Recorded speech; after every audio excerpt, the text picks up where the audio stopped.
Hello everybody, in this video we are going to solve a system of equations, but instead of using graphing, we're going to use the substitution method. So in order for us to be able to use the substitution method, we do need two equations, and we need to be able to take one of those equations and solve it for either x or y. Once we do that, we'll be able to plug it into the other equation that we're not using to be able to solve for one of the variables. So we've actually done the substitution method before, but we never called it a system, and we didn't really talk about how to continue that. Hello everybody, in this video we are going to solve a system of equations, but instead of using graphing, we're actually going to use the substitution method. So in order for us to be able to use the substitution method, we have to have two equations, and we're going to take one of those equations and solve it for either x or y, and then take that value and plug it. Alright, so as you can see, the first set of problems are labeled as simple substitution method problems because we have our two equations. So this is our first equation and this is our second equation. And sometimes when we see something like this, we don't consider it an equation, but it is. It is an equation. It has y is equal to 1. So because this one already tells us specifically that y is equal to 1, then what we're going to do is we're going to take this equation and use that information and plug it into the other. So you're going to find that I'm going to draw an arrow so you know exactly which equation we're taking and which one we're plugging it into. So I'm going to go ahead and draw an arrow that looks like this. We are using the second equation and we're plugging it in or substituting it into the second equation. So here I'm going to go ahead and use a highlighter so you can see exactly what I'm doing. I'm going to take what y is equal to in the second equation, y is equal to 1, and I'm going to plug it into the first equation. So anywhere you see a y, which is right here, I'm going to replace the y with what y is equal to, which is 1. So let's go ahead and write this one out.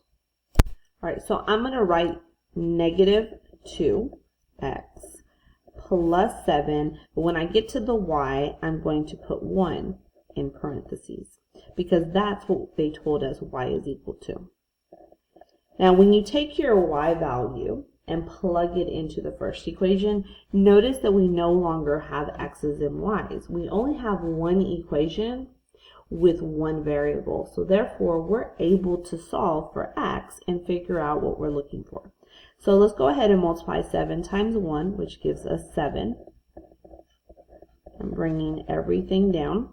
From here, we're going to subtract 7 from both sides. So that leaves us negative 2x is equal to 6. Right? 6. And then from here, we have to divide by negative 2. And we are left with x is equal to negative 3. So I'm going to remind you real quick that when we're solving a system of equations, you have one of three solutions. It's either a no solution because the lines do not intersect because they're parallel lines. You can have infinitely many, which hardly ever happens, but it's the same line, so all the points are the same. Or you can have a one solution. Now for this one, if you are able to work it all the way down to get the variable x, then that just tells you it's a one solution because our answer for a one solution is an ordered pair. An ordered pair that is written x comma y. So we have an x value and they told us the y value at the very beginning was 1. So we can just say, oh, the answer is negative 3. Positive 1 because it is a one solution. So remember when we graphed two lines and they intersected, the point where they intersected was the solution. And here it is right here using the substitution method. Now, that doesn't mean that it only works for y equals something. We can also do it if it says x is equal to a number because we just need either one of our equations to be x equals or y equals for us to be able to substitute. So let's go ahead and look at the second example, the one that's solved for x. All right, so for this one is already solved for x, and it tells us that x is equal to -7. So I'm going to take the second equation and I'm going to plug it into the first equation. Now I'm going to remind you that this one's going to be slightly different because the value is not y, the value is x. X is equal to -7. So when I plug it into the first equation, I'm going to find the x and I'm going to replace it with -7. We are substituting the -7 for x. So let's go ahead and write it out and say 5 times -7 minus 7y is equal to -14. Notice that by plugging it in, I'm replacing the x. We no longer have two variables here, we only have one, and it's a y. So now that I know that the x is -7, all I have to do is solve this equation to find the y, and then I could put my x and y together for my ordered pair. So from here, let's go ahead and multiply 5 times -7 is -35, minus 7y is equal to -14. Let's add 35 to both sides. And that becomes 0, and we get -7y. And then I'm going to say equals 21. All right, from here, we're dividing both sides by -7. And we get y is equal to -3. So in order for us to be able to say what the solution to the system of equations is, we have to have a point.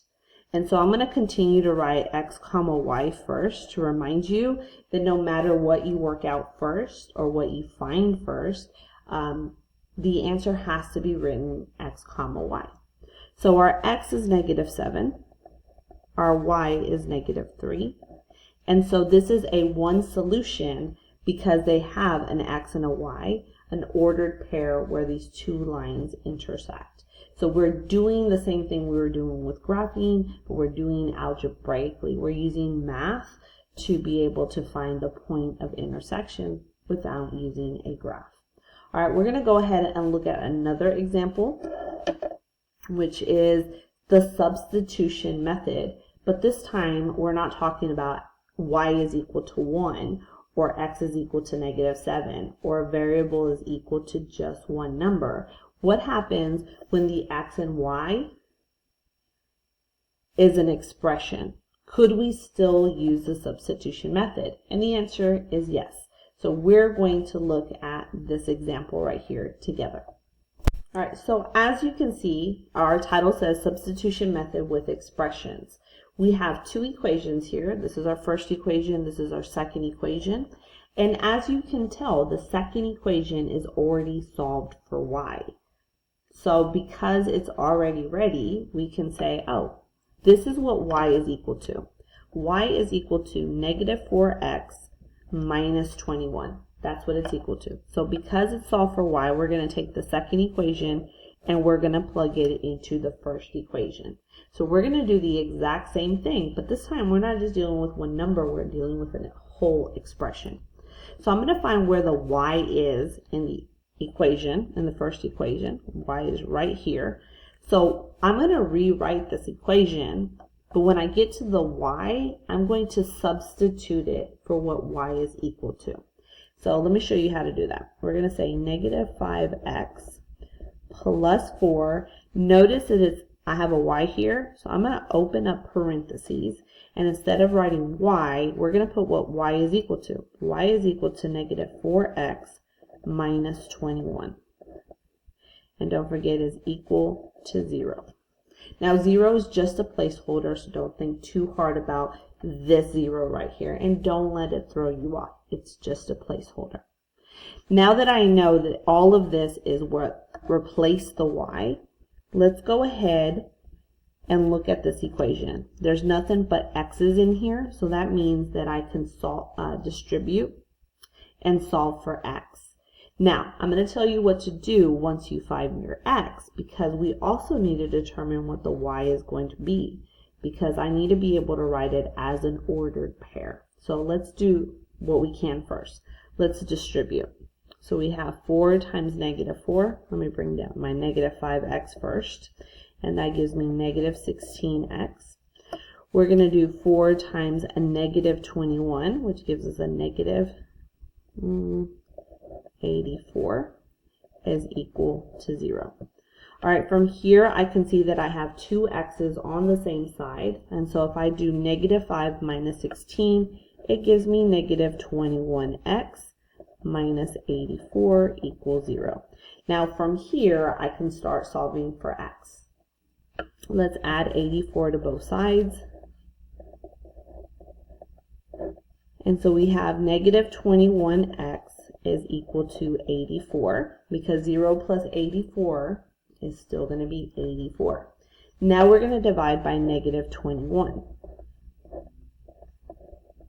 And so we get x is equal to 21 will go into 84 4 times.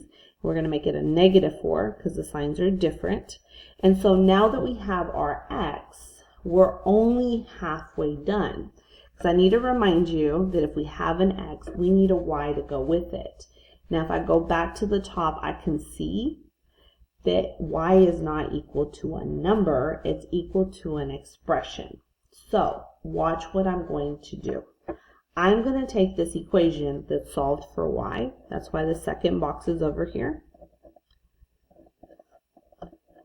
And now that I know what x is, I'm going to plug it in right there. So we're going to say y is equal to negative 4. And instead of x, we're going to say negative 4, because that's what x is equal to. Bring down the minus 21.